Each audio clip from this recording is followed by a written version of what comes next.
All right, guys, I want to teach you guys something super cool, all right? It's the difference between letters, words, and sentences. And so this is really important for you to know so that you can be a good reader and a good writer. You have to know what all these things are. So a letter is just your ABCs. Any of the letters of the alphabet, any of your ABCs is a letter. And so I have some drawn on here.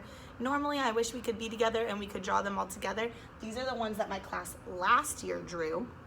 And so they're different letters. We have the letter A, E, B, we have a lowercase b, G, Z, W, and a D.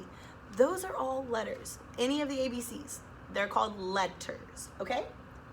Now you can put those letters together, and when you put them together, they make things called words, okay? When you put them together the right way. If you just put random letters together, it doesn't make a word. You have to put them together the right way. And so when you take letters and you put them together, they can make words. And so my class last year wrote some words up here, and I'm sure you guys can think of some words too. So we have like cat, that's a word. Bear, that's a word. Rat, rabbit, octopus. Those are all words. And my class last year, I guess, decided they wanted to do all animal words. But anything you can think of, maybe tree, that's a word. Girl, boy, those are both words. House, that's a word. Anything that's just one quick thing that you say, that's a word. Then these, when you take your words and you put them together the right way, they make sentences. And so I have at the bottom here, these are sentences. And so these sentences say, good morning, class.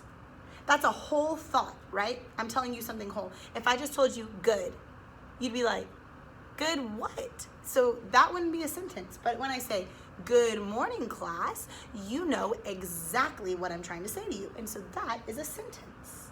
This says, I see a cow.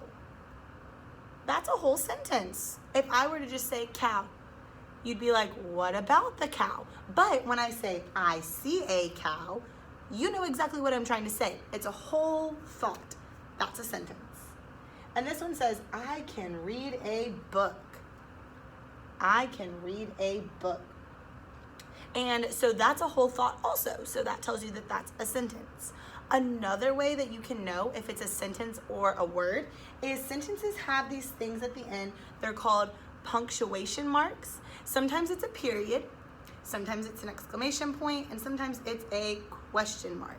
And so if you remember in our morning messages, we make noises when we see those. When we see a period, we go. When we see an exclamation point or a question mark, we go sh or sh. And that helps us know that our sentence is stopped and we're getting ready to say a new sentence. And so you can also look and see after a group of words, if you see a punctuation mark, a period, an exclamation point, or a question mark, then you'll know that that's a sentence also. And these words and letters, they don't have those. So now that you guys know the difference between letters, words, and sentences, I bet you are going to become fantastic readers and writers. I'm super excited to see everything that you guys can do. All right, bye guys.